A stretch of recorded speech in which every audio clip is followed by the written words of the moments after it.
बाला साहेब की जुबान पर पैसा खर्च किया और सांसद बनाया।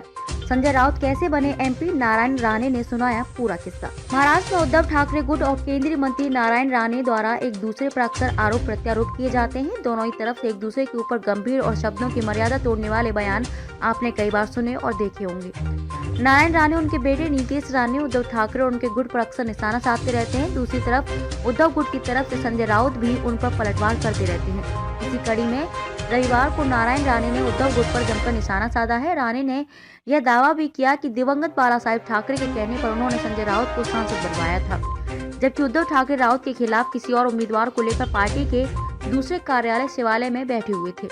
राणे ने कहा कि आज संजय राउत मुझे आंख दिखाता है, अगर तुम संपादक हो तो कुछ अच्छा लिखो। राणे ने कहा कि संजय राउत को सांसद बनाना यह मेरे द्वारा किया गया एक पाप है। नारायण राणे ने कहा कि जब बाला साहेब जिंदा थे तब उन्होंने मुझे एक बार बुलाया, मैं ऊपर साहब के पास गया, उनको नमस्कार किया, तब उन्होंने मुझे बैठने के लिए कहा। मैंने उनसे पूछा, साहब आपने मुझे क्यों बुलाया है? उस समय संजय राउत वहाँ मौजूद थे, जिस पर उन्होंने कहा कि नारायण, यह संजय राउत है, इसे सांसद बनाना है, कल फॉर्म भरना है, इसे लेकर जाओ और सांसद बनाओ।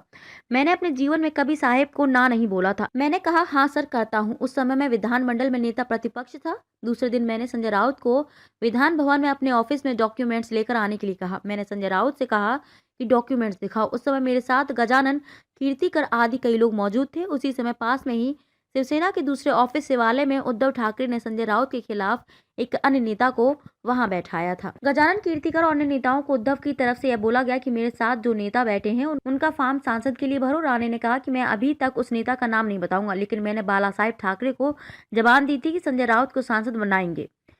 राणे ने कहा कि पत्रकार भाइयों ध्यान दो कि यह संजय राउत सांसद बनने के लिए निकला था, लेकिन इलेक्शन की लिस्ट में इसका कहीं भी नाम नहीं था।